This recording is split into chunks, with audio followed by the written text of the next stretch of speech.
Halo semuanya, perkenalkan nama saya Putri Pardede, NPM 18050019. Saya dari Universitas Riau Kepulauan, Prodi Pendidikan Matematika semester 5. Dalam video ini saya akan membahas materi dari program linier yang diampu oleh dosen pengampu kami, yaitu Yesi Gusmania, SPD, MPD. Oke, selesaikan program linier di bawah ini dengan nilai kanan. Bayu Furnitur memproduksi dua jenis produk, yaitu meja dan kursi yang harus diproses melalui perakitan dan finishing. Proses perakitan memiliki 60 jam kerja, sedangkan proses finishing memiliki 48 jam kerja. Untuk menghasilkan satu meja dibutuhkan 4 jam perakitan dan 2 jam finishing, sedangkan satu kursi membutuhkan 2 jam perakitan dan 4 jam finishing. Laba untuk tiap meja $8 dan untuk tiap kursi $6. Sekarang kita harus menentukan nih kombinasi terbaik dari jumlah meja dan kursi yang harus diproduksi agar menghasilkan laba maksimal. Selesaikan dengan metode simplex nilai kalian. Oke, penyelesaiannya seperti ini ya. Untuk menyelesaikannya, kita harus membaginya nih menjadi fungsi tujuan dan fungsi kendala. Di sini fungsi tujuan yaitu jumlah laba yang kita inginkan tadi, yaitu $8 dari meja dan $6 dari kursi. Jadi X1 itu meja, X2 itu kursi. Kedua, fungsi kendala. Di sini ada dua fungsi yang kita dapatkan, yaitu dari proses perakitan dan proses finishing. Dari proses perakitan, satu buah meja itu membutuhkan 4 jam proses perakitan. Begitu juga dengan kursi membutuhkan 2 jam perakitan, di mana di total yaitu menjadi kecil sama dengan 60 jam. Yang kedua yaitu 2x1 ditambah 4x2 kecil sama dengan 48, di mana ini adalah proses finishingnya. Di sini meja membutuhkan 2 jam untuk proses finishing, sedangkan untuk kursi dia membutuhkan 4 jam untuk proses finishing, yaitu kecil dari 48, di mana X1, X2 besar dari 0. Oke, kita next. Yang pertama, ini langkah-langkah yang akan kita lakukan untuk mengerjakan soal tersebut ya. Yang pertama, mengubah fungsi tujuan dan fungsi kendala. Fungsi tujuannya yaitu Z sama dengan 8x1 ditambah 6x2, yang tadi udah saya jelaskan bahwasanya kita harus membaginya menjadi dua fungsi ya teman-teman. Oke. Jadi ini fungsi yang pertama. Ini fungsi yang setelah jadi. Di sini untuk Z, kita harus membuatnya menjadi sama dengan 0, yaitu menjadi Z dikurang 8x1 dikurang 6x2 sama dengan 0. Sedangkan fungsi yang kedua, 4x1 ditambah 2x2 kecil sama dengan 60, kita tambahkan x3 menjadi 4x1 ditambah 2x2 ditambah x3 sama dengan 60. Begitu juga dengan fungsi selanjutnya, yaitu 2x1 ditambah 4x2 kecil sama dengan 48, di mana menjadi 2x1 ditambah 4x2 ditambah x4 sama dengan 48. Nah, pertanyaannya, kenapa sih di sini ada x3, x4, ya kan? Karena di sini kita mencari nilai maksimal ya. Untuk mencari nilai maksimal, kita harus menambahkan variabel slack, yaitu X3 dan X4. Jadi, untuk di sini kita tambahkan X3, di sini kita tambahkan X4. Setelah kita mengubah fungsi tujuan dan fungsi kendalanya, kedua kita menyusun persamaan-persamaan ke dalam tabel. Ini simpel aja ya teman-teman, dari persamaan yang di atas kita ubah menjadi bentuk tabel. Jadi di sini ada variabel dasar yaitu Z, X3, X4. Di sini ada nilai-nilai untuk masing-masing nilai variabelnya. Yang pertama itu Z, di sini ada Z. Nilai Z yang ada pada Z itu berapa? Di sini kan cuma satu nih, jadi kita buat satu. Di sini X1-nya ada minus 8, di sini X2-nya ada minus 6, di sini X3-nya 0, X4-nya 0. Mohon maaf, oke. Ada 0, X4-nya ada 0, nilai kanannya ada 0. Kenapa X3 dan X4 pada variabel dasar Z itu 0? Karena di variabel Z sendiri cuman memiliki X1 dan X2, X3 dan X4-nya nggak ada, jadi kita buat 0. Begitu juga pada X3 dan X4, jadi seperti ini. Jadi tinggal kita masukin aja ya teman-teman ke dalam tabel. Tinggal mengubahnya aja kok, dari bentuk seperti ini, masukin ke dalam tabel. Oke, next. Di sini kita, poin yang ketiga, memilih kolom kunci. Kolom kunci itu apa sih? Nah, kolom kunci adalah kolom yang mempunyai nilai pada baris Z yang bernilai negatif dengan angka terbesar. Jadi, kita ini harus teliti ya, poinnya. Z yang bernilai negatif dengan angka terbesar. Jadi kita di sini bukan mencari nilai tertinggi, kita mencari nilai negatif yang memiliki angka terbesar yang terletak pada sini, minus 8. Jadi di sini kan pada baris Z di mana nih? Baris Z ada di sini. Oke, biar lebih jelas kayak gini aja ya. Bentar. Oke. Pada baris Z nih. Nah, di baris Z itu ada 1, minus 8, minus 6, 0, 0, 0. Jadi sini kan dikatakan bahwasannya kolom kunci, kolom yang punya nilai pada baris Z yang bernilai negatif dengan angka terbesar. Jadi kita mencari nilai negatif yang angkanya besar. Di sini kan ada dua nilai negatif nih, minus 8 dan minus 6. Jadi kita mencari nilai angka terbesarnya, yaitu berarti di antara dua ini ada minus 8 dan minus 6. Jadi yang besar adalah minus 8. Sehingga X1 merupakan kolom kuncinya. Karena pada baris Z itu minus 8 lah nilai negatif terbesar. Oke, kita udah dapat nih kolom kunci. Lalu kita next. Kita next. Nah, di poin keempat, memilih baris kunci. Tadi kan udah kita dapat tuh baris kunci yang terletak di X1. Sekarang kita memilih baris kunci. Untuk memilih baris kunci adalah baris yang mempunyai indeks terkecil. Jadi, untuk kita mendapatkan baris kunci, kita harus mendapatkan juga indeks terkecil. Untuk mencari indeks sendiri, yaitu nilai kanan dibagi nilai kolom kunci. Oke, kita fokus sama-sama. Indeks sama dengan nilai kanan dibagi nilai kolom kunci. Itu tujuannya tadi. Yang pertama kita mendapatkan kolom kunci. Karena untuk mendapatkan indeks, kita harus mendapatkan kolom kunci terlebih dahulu. Nah, jadi dengan demikian kita cari nih si indeks masing-masing variabelnya. Di sini kan ada X3 dan X4. Oke, jadi kita cari seperti ini. Kan nilai kanan. Oke, sebentar teman-teman. Nah, nilai kanan dibagi nilai kolom kunci. Kolom kunci kan ini. Nah, nilai kanan itu ini. Jadi, dengan cara ini dibagi dengan ini. Jadi kan untuk Z sendiri, 0 dibagi minus 8. Itu kan sama dengan 0 kan ya. Nah, sedangkan 60 dibagi 4 itu adalah 15. Sedangkan 48 dibagi 2 itu adalah 24. Sedangkan kita baris kunci adalah baris yang punya nilai indeks terkecil. Jadi di antara keduanya, indeks terkecil adalah ada pada X3, yaitu 15. Sehingga X3 merupakan baris kuncinya.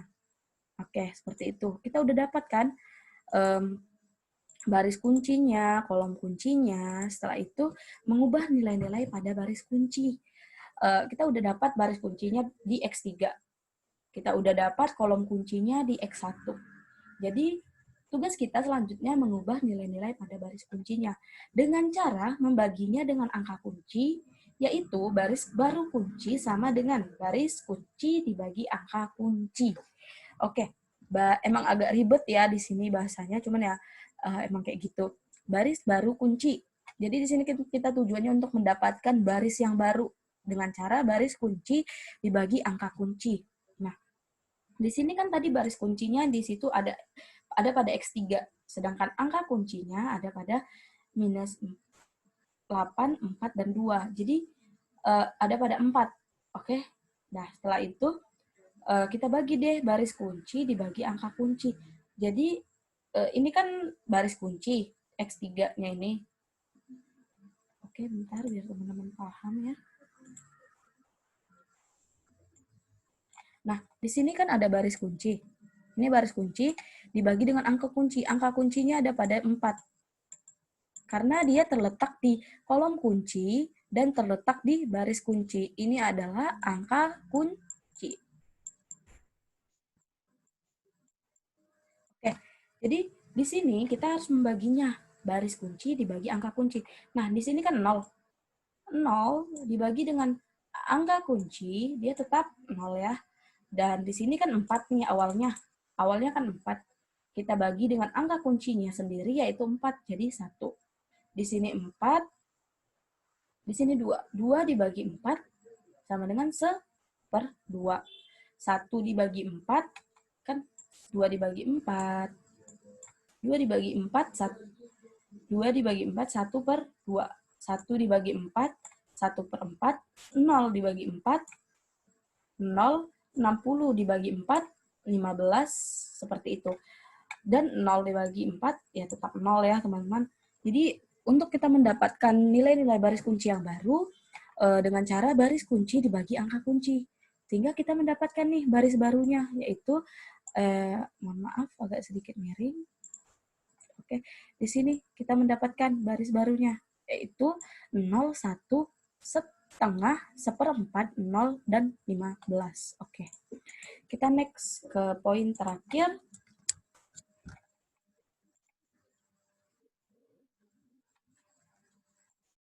Ke poin terakhir, mengubah nilai-nilai selain baris kunci, sehingga nilai-nilai kolom kunci atau selain baris kunci harus bernilai 0. Oke, paham kan ya? Mengubah nilai-nilai selain baris kunci, sehingga nilai-nilai kolom kunci selain baris kunci bernilai 0. Nah, seperti ini. Kan tadi sebelumnya,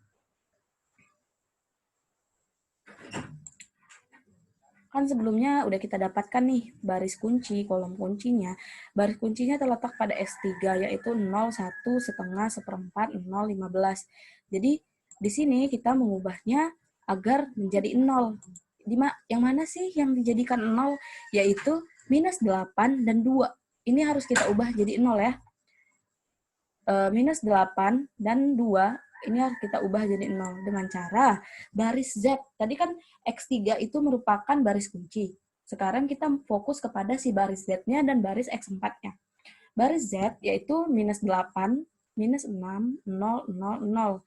Dikali minus 8. Kenapa sih dikali dengan minus 8? Karena kita mengkali sesuai dengan si kolom kuncinya masing-masing. Kayak gini. Kan si Z ini kolom kuncinya ada minus 8. Ini harus kita ubah jadi 0. X4 ada 2, ini harus kita ubah jadi 0. Dengan cara seperti ini. Sehingga, ini kan baris baru yang kita dapat tadi nih. Jadi, minus 8 dikali 1, 1/2, 1/4, 0, 15. Sehingga kita mendapatkan untuk baris baru si Z, kita mendapatkan 0, minus 2, 2, oke, 2, 0, 120. Sedangkan untuk baris ke X4 dikali 2. Kenapa dikali 2? Karena di sini kolom kuncinya yaitu 2. Ini harus kita ubah menjadi 0. Jadi seperti ini. 2 dikali 1, 1/2, 1/4, 0, 15. Sehingga mendapatkan baris baru untuk X4 yaitu 0, 3, minus 1/2, 1, dan 18. Jadi, simpel aja ya teman-teman, kita udah dapat baris baru untuk si Z, kita udah dapat baris baru untuk si X4, dan kita sudah mengubah yang tadinya minus 8 menjadi 0, 2 menjadi 0. Oke, ini kita ubah menjadi tabel ya, menjadi bentuk tabel seperti ini, jadi bentukannya. Jadi, tadi kan udah dapat kan, ini kan tadi awalnya bernilai, berapa tadi? Bernilai minus 8. Udah kita ubah menjadi 0. Ini tadi menilai 2, kita ubah menjadi 0. Sekarang, kita udah ubah nih, kedua kolom kuncinya ini menjadi 0. Ini kan tadi kolom kunci. Udah kita ubah jadi 0. Sekarang kenapa sih lagi ini ditandain seperti ini? Karena untuk baris Z, kita harus tidak ada boleh bilangan negatif. Jadi, di sini kan masih ada nih minus 2. Ini harus kita lakukan proses yang sama dari mulai mencari kolom kunci, baris kunci, mengubahnya menjadi baris baru untuk mengubahnya menjadi tidak negatif lagi. Oke, dengan cara sebelumnya tadi. Yaitu, ini kan udah dapat kolom kunci, yaitu minus 2, setengah, 3. Setelah kita udah mendapatkan kolom kunci, kita mendapatkan baris kunci, yaitu dengan mencari indeksnya tentunya. Jadi, indeksnya yaitu di antara kedua ini 30 dan 6, indeks yang paling kecil ada pada X4. Itu mendapatkan ini. Oke, setelah kita mendapatkan baris kuncinya, kita mengubahkan menjadi baris baru. Kayak gini. Sehingga dia menjadi seperti ini. Oke, next. Kan di sini kan kita balik lagi kan ya. Di sini kan harus 0, di sini harus 0. Jadi dengan menggunakan cara yang tadi. Baris Z sama baris X1. ini, baris X1 ini. Karena X4 ini bakal berubah menjadi X2. Ini kan tadi awalnya X3, X4. Ini kenapa berubah jadi X1? Karena kita udah mendapatkan baris yang baru. Ketika kita udah mendapatkan baris yang baru, maka X3 tadi berubah menjadi X1, X4 ini akan berubah menjadi X2. Tapi setelah kita mendapatkan baris barunya. Nah, ini cara kita mendapatkan baris barunya, yaitu baris Z dikali minus 2, karena minus 2 adalah kolom kuncinya. Jadi, 0 dikali ke sini kan ya. Jadi, udah dapat hasilnya menjadi 0, 0, 5 per 3, 2 per 3, 132. Sedangkan untuk baris X1-nya kita mendapatkan 1, 0, sepertiga minus 1 per 6, 12. Jadi, ini udah berubah jadi 0. Tadi kan ini awalnya minus ya. Minus 8, ini minus 2. Dah, udah berubah jadi 0. Ini 0, ini 0, ini 0, ini 1. Oke, karena di sini tadi kolom kunci, ini kolom kunci, kita mendapatkan baris baru, sehingga kita mendapatkan nih nilai untuk X1, nilai untuk X2, di mana X1 bernilai 12, ini kita fokus ke nilai kanan ya, karena kita menggunakan nilai kanan. X1 bernilai, oke, biar lebih mudah ya. X1 bernilai 12, X2 bernilai 6, sedangkan nilai maksimumnya yaitu 132. Seperti itu, teman-teman. Untuk mengerjakan proses simplex nilai kanan ini. Simple banget kan ya? Tinggal kita mencari kolom kunci. Setelah kita mencari kolom kunci, kita mendapatkan baris kunci. Setelah kita mendapatkan baris kunci, kita mengubahnya menjadi barisan baru. Setelah itu baru kita mendapatkan X1. Baru kita buat lagi untuk mendapatkan X2. Oke, sekian dari presentasi saya mengenai nilai simplex ini, teman-teman. Semoga teman-teman semua paham, mengerti dengan apa yang saya jelaskan. Terima kasih, dan sampai jumpa lagi.